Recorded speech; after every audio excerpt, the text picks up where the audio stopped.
normally there's a reason why I tell you no. And earlier on in our relationship, you would express disappointment every time you got a no.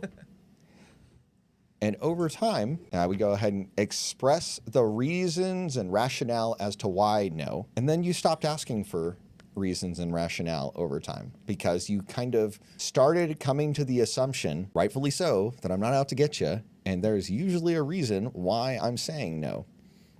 And so, though I had to deal with your disappointment and how like you'd lash out like a toddler from time to time because that's just reality. This is what it was. But at least you knew where things stood. And so something valuable about saying no and having boundaries is you get to define a clear field of play. And it gives you an area of comfort where you're like, oh, I could just be in here and have a great time.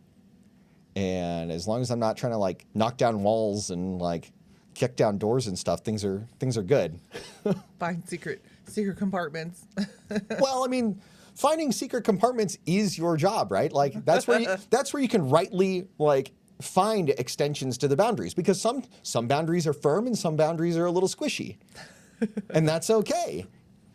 It's just a matter of knowing where you stand on things. We're not going to break the rules. We're just going to bend them a little bit. Yeah, just go ahead and allow a little bit of flexibility here, right? Yeah. If you make it worth my while, then like you can get away with stuff a little bit, right? It's like, oh, okay, well then.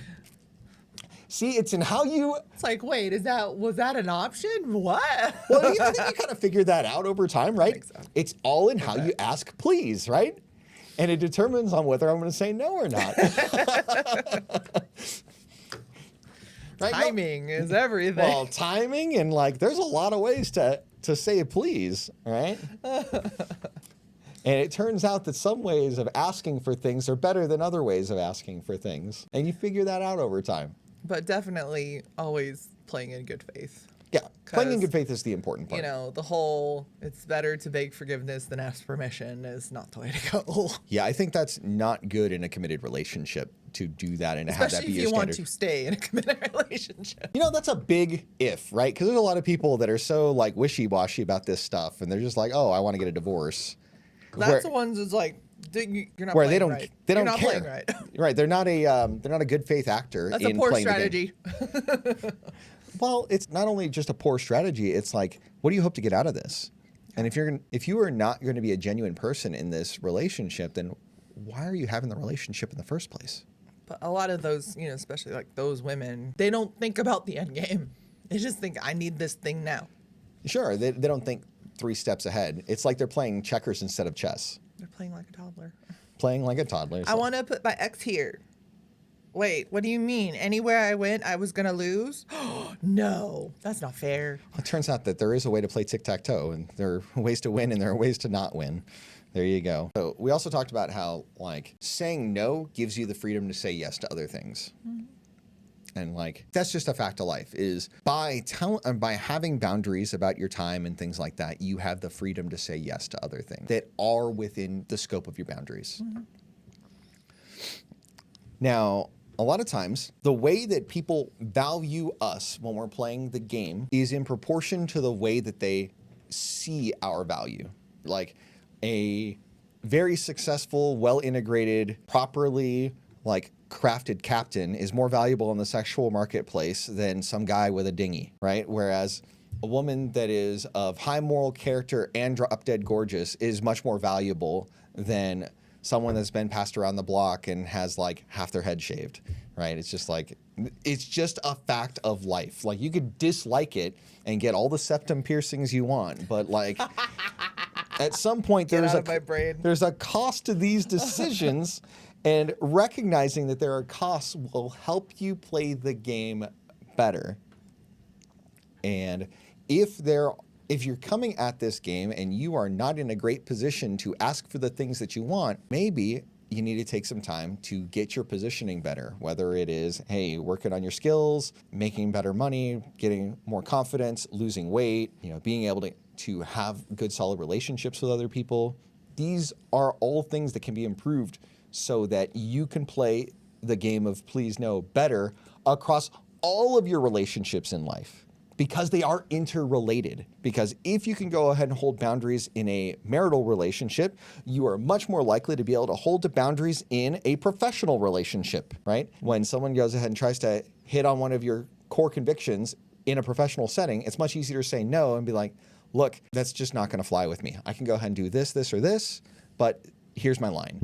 And what they do with that information is on them. You being able to go ahead and say no and articulate yourself well and to present yourself well in that time that's very sensitive usually will go ahead and advantage you, if not in that situation, in future situations, because you will be a known quantity for having a backbone. Mm-hmm.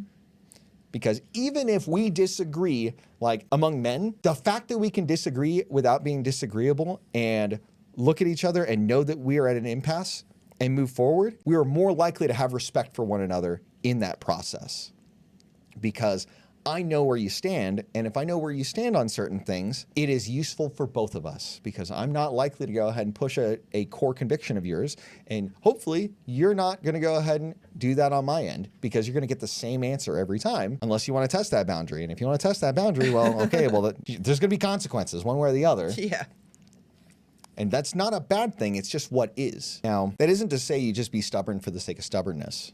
Yeah. Right? There's definitely things that is worth saying no and holding an absolute line for, and there's other things that are worth bending for.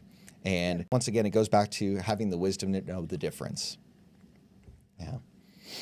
I think there's been more than a couple times where, you know, our kids come in and like, can I do this? And it's like, but what if I'm willing to, I can do that, you know, and take care of all this ahead of time. So it's easier. And then they like lower the threshold of like how hard it is to implement whatever they want to do.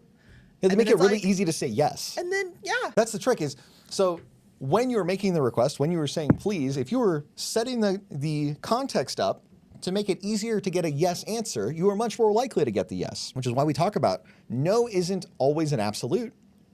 Oftentimes it's just a calibration tool, because there's the playful no, there is the like no but yes, there is the no get off my lawn, Yep. and there's the no GTFO, right? There's so many kinds of no's. It's like, why are we even having this conversation? Exactly. And so if you can go ahead and learn to read the room and figure out where the no is coming from, in sales, this is you talk about overcoming objections, because usually there's standard reasons why people are objecting to your proposal. Yeah.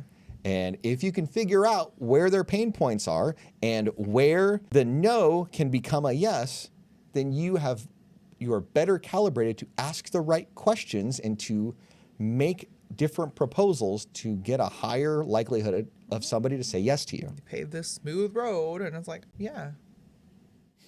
Sure. And it's kind of like taking you out on a date. It's like, look, go ahead and be ready at this time, wear this, go ahead and put on this kind of lipstick, totally dig the eye makeup, let's go ahead and do this, this, this, and then I'll see you. And then you don't have to worry about anything. You just follow your instructions, and you get taken for a wild ride, and it's good. And you get to go ahead and turn your brain off and have the rest of your time to just enjoy. Mm-hmm. And the thing is, like, comes from the context of having the leadership and guidance and all of those things to set up ahead of time to make it really easy for you to say yes to just about anything I want. Yeah, but honestly, like, even, you know, in the throes of being parents of young kids too, it's like, hey, you know, we're gonna like, I'm gonna bring home a pizza. We'll have mom watch the kids, and yeah, then just be ready and do this and this and this. It's like, yeah, well, you took away all the obstacles that stand in the way of the rest of my day. If this message resonated with you, I'll ask that you go ahead and hit the subscribe button below so that you can go ahead and get more. And I ask that you send this message to someone who could benefit from it. I hope you have a fantastic day.